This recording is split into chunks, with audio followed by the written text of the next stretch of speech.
नमस्कार सबैजनालाई। ल फेरि पनि मेरो यो अर्को भिडियोमा चाहिँ स्वागत छ। हामी चाहिँ बाहिर निस्किसकेको छौँ। आज छोरालाई बाहिर लिएर आइसकेको छु। म चाहिँ अहिले टाउनतिर छु। अनि टाउनको नजिकै चाहिँ नयाँ लाइब्रेरी खोलेको रहेछ। अनि यसो बच्चाहरूको लागि पनि यसो हल्का केही एक्टिभिटिजहरू हुने रहेछ कि, त्यही भएर म चाहिँ आज छोरालाई लिएर यता आइसकेको छु। सँगसँगै छोरा सँगसँगै चाहिँ यता आज चाहिँ दिदी अनि दिदीको क्युट छोरी, हाम्रो छोरी ग्रेसलाई पनि भेट्ने भनेर चाहिँ हामी सँगै आज टाइम बिताउँदैछौँ केही घन्टा चाहिँ।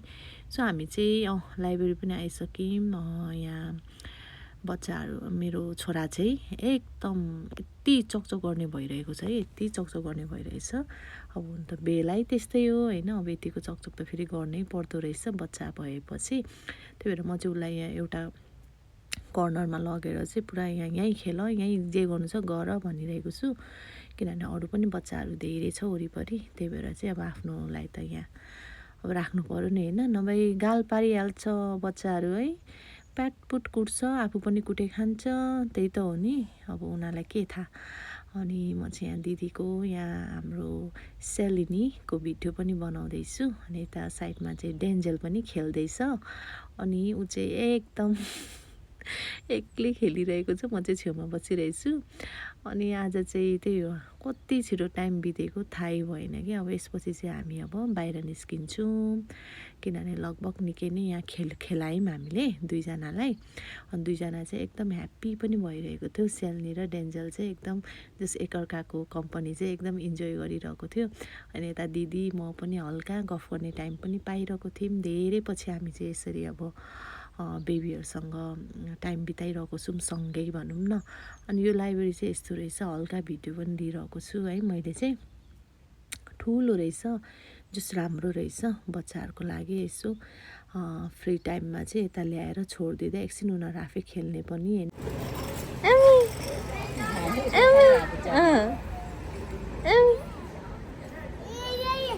खाइसकेछ दुईजनाले। खाना Tata, by by, by by. हेर ठुलो भएपछि हेर है, उहाँ चाहिँ डेन्जु अनि सेलिनी पछि गएर भनौँ डेन्जु तिमी यस्तो गर्थ्यौ, म चाहिँ निन्दा लागेकोले गर्दाखेरि अलिक चिप्लाएको छु भनौँ। डेन्जुले अब खुट्टा खोलिसक्यो, सेलिनी हेर्दैछ के गर्ने होला भनेर, होइन। सो हामी चाहिँ लाइब्रेरीबाट चाहिँ यता नेपाल रोशनतिर आयौँ। अनि यता हल्का केही खाएर छुट्यौँ न भन्ने कुरा भयो। सो खाना चाहिँ एकदम मिठो थियो है। साना अब जाने त, खै बाई बाई, बाई बाई गर्ने सेलिनीलाई, खै छिटो गर सेलिनीलाई बाई बाई। ऊ टाटा गर्नु थालिसक्यो, टाटा।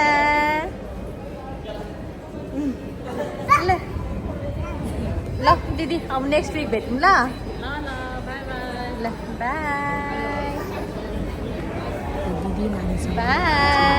दिदी, अनि अब अहिले चाहिँ म यहाँ मेरो आफ्नै भिडियो बनाउँदैछु। म चाहिँ गाडी पार्क गरेकोतिर जाँदैछु। अनि टाइम पनि कति छिटो बितेको, झन्डै 4 घन्टा बढी भइसकेको रहेछ कि। यसरी मलाई चाहिँ यो मेरो अस्तिदेखि मैले भनेको छु नि त, मेरो चाहिँ अगाडिको फ्रन्ट क्यामेरा चाहिँ बिग्रिएको छ कि। अनि यसरी भिडियो बनाउनु चाहिँ खासै आउँदैन। अनि मेरो अनुहार फेरि एकदम थाकेको देखेको होला है। अघि मैले यसो आफ्नै भिडियोहरू हेर्दैछु, एकदम मजाले रेडी हुनु पाउँदैन है छोरासँग, किनभने अब यस्तै हो लाइफ है। त्यही भएर जे छ त्यो कुरा त अब स्वीकार्नु पऱ्यो होइन। मजाले रेडी हुनु पनि पाउँदैन, अनि बल्ल बल्ल फ्रेस है यसो हुनु पाइन्छ। अनि अब छोराको बाउ काममा छ, अनि त्यस्तै छ, नो कम्प्लेन। यस्तै हो लाइफ होइन। अनि त्यही हो, आज चाहिँ हामी अब देखिहाल्नुभयो मैले अलिअलि यसो जति सक्ने मैले भिडियो चाहिँ यसो अलिअलि बनाएको थिएँ। आज चाहिँ छोरा, उसको साथी, दिदी, हामी चाहिँ हाम्रो प्रेग्नेन्सी जर्नी पनि अलमोस्ट होइन 3-4 महिनाको मात्र तलमाथि सँगसँगै भयो। अहिले बच्चाहरू पनि सँगसँगै हुर्किरहेको छ होइन।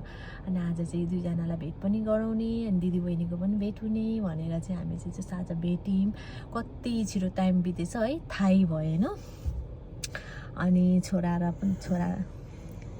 छोराले पनि मजाले इन्जोय गर्यो है सेल्नीसँग। अनि त्यही हो, अहिले चाहिँ हामी घर बाहिर आएको छु छोरालाई डिस्टर्ब एकछिन नहोस् भनेर सुत्नु छोडिदिइरहेको छु। अनि त्यही हो, हाम्रो आजको दिन चाहिँ लगभग अब यतिमै अब सकिन्छ। घर गएर फेरि डेली रुटिन त्यही हो, छोरालाई खाना बना खुवाउने ओर्ने छोरासँग खेल्ने होइन। अनि भन्थेँ तर मेरो भिडियो चाहिँ म यतिमै इन गर्छु है भनेर चाहिँ इन गर्दैछु ल। सो यति भन्दै मेरो भिडियो चाहिँ इन पनि भयो। Thank you for watching, see you on my next video.